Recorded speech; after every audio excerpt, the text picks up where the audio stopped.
Force des acides et des bases, partie 2. Acide fort, acide faible. Un acide fort réagit totalement sur l'eau. Sa réaction sur l'eau s'écrit de manière générale AH, l'acide, plus H2O, donne A-, la base conjuguée, plus H3O+. Cette réaction est totale, donc on l'écrira avec une flèche simple. On dresse un tableau d'évolution relatif à cette transformation. Dans l'état initial, la quantité de matière d'acide est donnée par Ca, la concentration en quantité de matière apportée de la solution d'acide qu'on fabrique, fois le volume V, le volume de la solution de cet acide.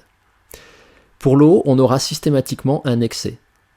Les quantités de produits formés pour A- et H3O+, dans l'état initial sont bien sûr égales à 0. L'état en cours n'est pas forcément utile. On écrira CAV-X, excès pour l'eau, X et X pour les deux produits. Dans l'état final théorique, on va avoir CAV-X max égale 0, car AH sera le réactif limitant. C'est donc la quantité initiale d'acide, CAV, qui donnera la valeur de X max. Pour les deux produits, A- et H3O+, les quantités de matière sont égales à X max. Dans l'état final expérimental, on aura CAV-XF, et pour les deux produits A- et H3O+, XF et XF. On rappelle que X max est l'avancement théorique si la réaction est totale. Et donc cet avancement X max dépend des quantités de réactif initial, ici CAV. XF est l'avancement final expérimental. Il est obtenu, ici, par la mesure finale du pH de la solution obtenue. Si la réaction est totale, le nombre de moles d'H3O+ final expérimental, qui est égal à XF, sera aussi égal à X max. Donc, le taux d'avancement final, taux, qui est égal à XF sur X max, sera égal à 1. Si la réaction est totale, le nombre de moles d'H3O+ final expérimental, qui est égal à XF, est égal à X max, et sera aussi égal à CAV, d'après le tableau d'avancement. On va donc avoir la concentration d'H3O+ finale expérimentale égale à Ca. Cette concentration est égale au nombre de moles d'H3O+ final divisé par V. Cette concentration est égale à CAV divisé par V, ça donne Ca. Et donc le pH est égal à moins log de Ca. Pour résumer, un acide fort réagit totalement sur l'eau. L'équation de sa réaction sur l'eau s'écrit avec une flèche. Le taux d'avancement est égal à 1, et pour cette solution, le pH est égal à moins log de Ca. Acide faible. Un acide faible ne réagit pas totalement sur l'eau. Quand on écrit sa transformation avec l'eau, AH plus H2O donne A- plus H3O+, cette fois-ci, on mettra une double flèche. On garde le même tableau d'évolution avec simplement une double flèche dans l'équation de la réaction. Si la réaction n'est pas totale, le nombre de moles d'H3O+ final expérimental, qui est égal à XF, cette fois-ci sera inférieur à X max. On aura donc le taux d'avancement taux égal à XF sur X max inférieur à 1. Si la réaction n'est pas totale, le nombre de moles d'H3O+ final expérimental est inférieur à X max, et X max est égal à CAV. Donc, la concentration d'H3O+ final expérimental est inférieure à Ca. Et donc le pH, qui est égal à moins log d'H3O+, sera supérieur à moins log de Ca. Attention, le signe moins devant le log va inverser l'ordre de comparaison. En résumé, un acide faible ne réagit pas totalement sur l'eau. Quand on écrit son équation de réaction sur l'eau, on l'écrira avec une double flèche. Le taux d'avancement XF sur X max est inférieur à 1, et le pH de la solution obtenue sera supérieur à moins log de Ca. Base forte, base faible. Une base forte réagit totalement sur l'eau. Quand on écrit l'équation de sa réaction avec l'eau, on peut écrire, de façon générale, A-, la base, plus H2O, donne AH, l'acide conjugué, plus HO-. Puisque cette réaction est totale, on l'écrira avec une flèche simple.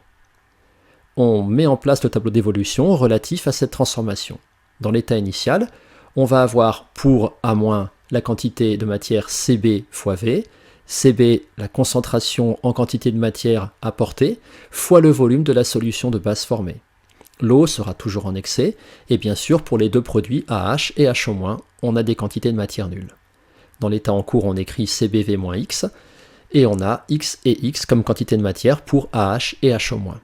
Dans l'état final théorique, on va avoir CbV moins X max égale 0, c'est la quantité de matière de la base, CbV, qui va nous donner la valeur de X max.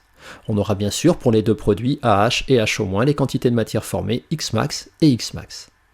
Dans l'état final expérimental, on aura CBV moins XF, et pour AH et HO- les quantités de matière finale XF.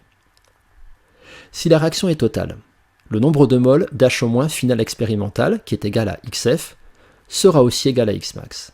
Donc, le taux d'avancement égal à XF sur Xmax sera égal à 1. Si la réaction est totale, le nombre de moles d'HO- final expérimental, qui est égal à XF, est égal à Xmax. C'est aussi égal à CBV. CBV, qui correspond à Xmax, est déterminé grâce au tableau d'avancement.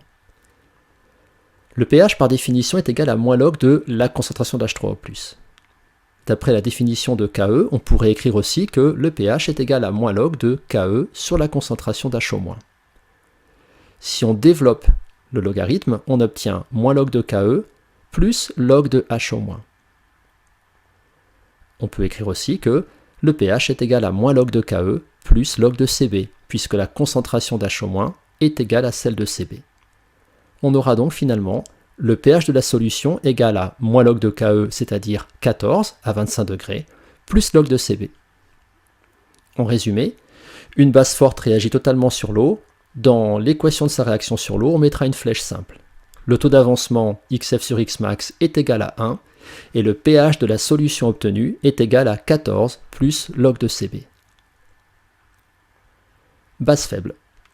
Une base faible ne réagit pas totalement sur l'eau. Cette fois-ci, dans l'équation de la réaction avec l'eau, on mettra une double flèche.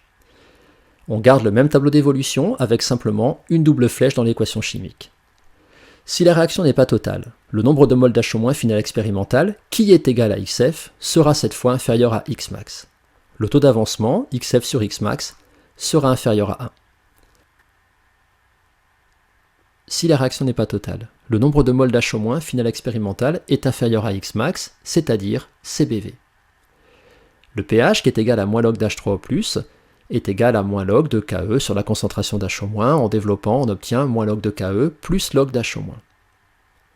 Ici, on pourrait écrire aussi que le pH est inférieur à moins log de KE plus log de CB, puisque la concentration d'HO- ici est inférieure à CB. On obtient donc l'expression finale, pH est inférieur à 14, moins log de KE à 25 degrés, plus log de CB. En résumé, une base faible ne réagit pas totalement sur l'eau. Quand on écrit l'équation de sa réaction sur l'eau, on met une double flèche. Le taux d'avancement, XF sur Xmax, est inférieur à 1, et le pH de la solution obtenue est inférieur à 14 plus log de CB. Voilà, ce cours est fini. À voir maintenant, force des acides et des bases, partie 3.